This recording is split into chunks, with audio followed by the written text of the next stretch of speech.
আসসালামু আলাইকুম বন্ধুরা, আশা করি আপনারা সকলেই ভালো আছেন।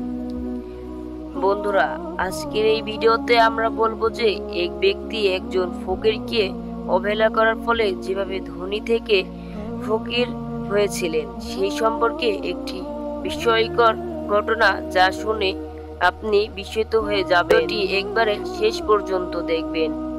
এক ঘরে দুজন স্বামী স্ত্রী বসবাস করত। তাদের বিয়ে হওয়ার খুব বেশি সময় হয়নি, মাত্র কিছু ঘন্টা আগে তাদের বিয়ে হয়েছিল। তাই স্বামী স্ত্রী রাতের খাবার খাওয়ার জন্য বসেছিল। হঠাৎ করে কে যেন তাদের দরজায় এসে আওয়াজ দিয়ে দেয়। স্বামী খুব রেগে গিয়ে বলল, এই সময় আমাদের কে বিরক্ত করতে আসলো? তখন নেককার স্ত্রী বলে, যে কোনো সমস্যা নেই, কারো হয়তো কোনো সমস্যা হয়েছে। আচ্ছা, আমি দেখছি। স্ত্রী ঘরের ভিতর থেকে জিজ্ঞেস করে, কে আপনি? উত্তর আসে, আমি ফকির, অনেক ক্ষুধার্ত, যদি কিছু খাবার দাও তাহলে অনেক মেহেরবানি হবে। ফলে স্ত্রী স্বামীর কাছে আসলো। তখন তার স্বামী জিজ্ঞেস করে, দরজায় কে এসেছে? স্ত্রী বলে, এক ফকির এসেছে, খেতে চায়। তখন তার স্বামী অনেক রেগে গিয়ে বলে, কে? আমাদের সময় নষ্ট করার জন্য এসেছে। এই বলে সে দরজার বাইরে গেল এবং সেই ফকিরকে অনেক গালাগালি শুরু করলো। ওই বেচারা ফকির মাপ চেয়েছিল, কিন্তু সে মাপ করেনি, বরং তাকে অনেক মারধর করে। ফলে ফকির সেখান থেকে চলে গেল। ফকিরের অনেক ক্ষুধা লেগেছিল এবং সে অনেক পিপাসা হয়েছিল। বেচারা ফকির ভেবেছিল, এর আগে কখনো এরকম হয়নি। আমি কারো দরজায় খাবারের জন্য গিয়েছি আর কেউ আমাকে এভাবে মারধর করলো, কিন্তু কি আর করা, এটা আমার। তারপর স্বামী আবার ঘরের ভিতরে চলে আসে। সে নিজে নিজে বিড়বিড় করতে করতে খাবার জন্য বসে গেল। তার স্ত্রীকেও অনেক চিন্তিত মনে হচ্ছিল। কিছুক্ষণ পর হঠাৎ করে তার স্বামীর শরীর খারাপ হয়ে যায়। তার মাথা ঘুরতে শুরু করে। তার মনে হচ্ছিল যে একটা কূপের মধ্যে সবাই তাকে ফেলে দিচ্ছিল এবং সে অনেক জোরে জোরে চিৎকার করেছিল। এই অবস্থায় সে ঘর থেকে বাইরে চলে আসে। তার স্ত্রী অনেক চিন্তিত হয়ে পড়ে এবং তাকে বাইরে যেতে নিষেধ করে, কিন্তু স্বামী চলে গেল আর এমন ভাবে হারিয়ে গেল যে আর কখনো সে ফিরে এলো না। একদিন নয়, 2 দিন নয়, কয়েক সপ্তাহ পার হয়ে গেল। তাই সবাই তাকে খুঁজতে থাকলো। আত্মীয় স্বজন, পাড়ার প্রতিবেশী সবাই অনেক চিন্তিত হয়ে পড়লো। সব জায়গাতে তাকে খোঁজা হয়, কিন্তু কোথাও খুঁজে পাওয়া গেল না। এখন আর কয়েক সপ্তাহ নয়, কয়েক বছর চলে গেল।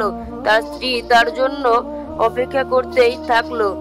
শেষ পর্যন্ত সে উকিলের কাছে গেল এবং অভিযোগ করলো যে তার স্বামী কয়েক বছর ধরে বাড়ি আসে না, তাই সে তার বিবাহ বিচ্ছেদ করতে চায়।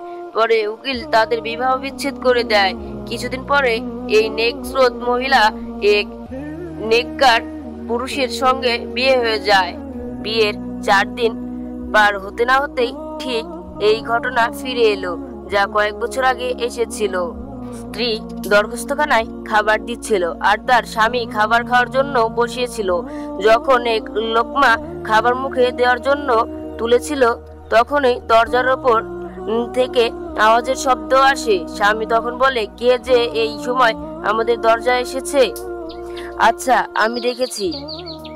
তখন তার স্ত্রী বলতে শুরু করে, আপনি বসেন, আমি দেখছি। স্ত্রী তখন দরজার ভিতর থেকে জিজ্ঞেস করে, কে আপনি আর কি চাচ্ছেন? বাইরে থেকে উত্তর আসলো, আমি ফকির, কয়েকদিন থেকে কিছুই খাইনি, কেউ কি আমাকে একটু খাবার খেতে দেবা? স্ত্রী তার স্বামীর কাছে আসে এবং বলে, এক ফকির এসেছে, কয়েকদিন থেকে কিছুই খায়নি আর সে খাবার চাইছে। তার স্বামী ওই মুহূর্তে দরখাস্তখানা থেকে খাবার উঠিয়ে তার স্ত্রীকে বলে, যাও, এই খাবারটা তাকে দিয়ে আসো আর তাকে বলবে সে যেন পেট ভরে খাবার খেয়ে নেয়। তার খাবার পরে যদি বেঁচে যায় তাহলে আমরা খেয়ে নেব, আর যদি না থাকে তাহলে আবার খাবারের ব্যবস্থা করব। তার স্ত্রী খাবার নিয়ে গিয়ে ওই ফকিরের কাছে দিল। তারপর সে আবার ভিতরে চলে আসলো। তখনই সেই স্ত্রী চোখে পানি চলে আসলো এবং সে কাঁদতে লাগলো। স্বামী জিজ্ঞেস করে, কি হয়েছে, কেন কাঁদছো? ওই ফকির কি তোমাকে কোন খারাপ কথা বলেছে? স্ত্রী কাঁদতে কাঁদতে উত্তর দিল, না না, এরকম কিছু হয়নি। যে ফকির আমাদের দরজায় বসে খাবার খাচ্ছে, কয়েক বছর আগে এরকমই এক ফকির আমাদের বাড়ি এসেছিল। সে খাবার চেয়েছিল। আমার স্বামী অনেক রাগ করে উঠে তারপর ফকিরকে অনেক মেরেছিল। এত মার ছিল যে তার রক্ত বের হয়ে গিয়েছিল। ওই ফকির অনেক কষ্টে সেখান থেকে চলে গিয়েছিল। তখন আমার জুলুমকারী স্বামী হঠাৎ মনে হচ্ছিল তাকে সবাই জোর করে কূপের মধ্যে ফেলে দিচ্ছিল। সে ঘরের বাইরে গেল। আমরা ওকে অনেক খুঁজেছিলাম, তাকে আমরা কোথাও খুঁজে পাইনি। কিন্তু আসল কথা এটাই যে আমার স্বামী ছিল, সে এখন আমাদের দরজায় এসে ভিক্ষা যাচ্ছে। যখনই সে ব্যক্তি তার স্ত্রীর কাছে যখন কথা শোনে তখন সে কাঁদতে শুরু করে। তখন তার স্ত্রীর চিন্তিত হয়ে জিজ্ঞেস করে, আপনি কেন কান্না করছেন? তখন তার স্বামী জিজ্ঞেস করে, তোমার কি মনে আছে সে ফকিরের কথা, যে ফকিরকে তোমার আগের স্বামী মেরেছিল? তার স্ত্রী বলে, মনে আছে, তবে তার মুখটা আমার স্পষ্টভাবে মনে নেই। তখনই তার স্বামী বলে, ওই ফকিরটা আমি ছিলাম।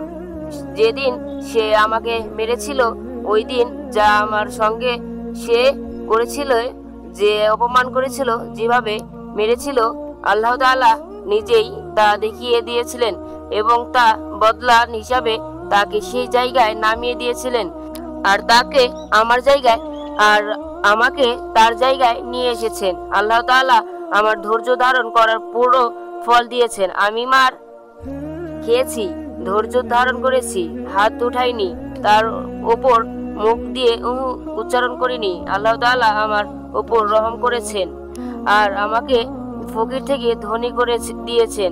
আর ওই জালিম ব্যক্তিকে এই সাজা দিয়েছেন, তার থেকে তার ধন সম্পত্তি এবং মান সম্মান কেড়ে নিয়েছেন। আর এখন সে মানুষের দরজায় ঘুরে ঘুরে বেড়ায় আর খায়। এখন সে একজন ভিখারি।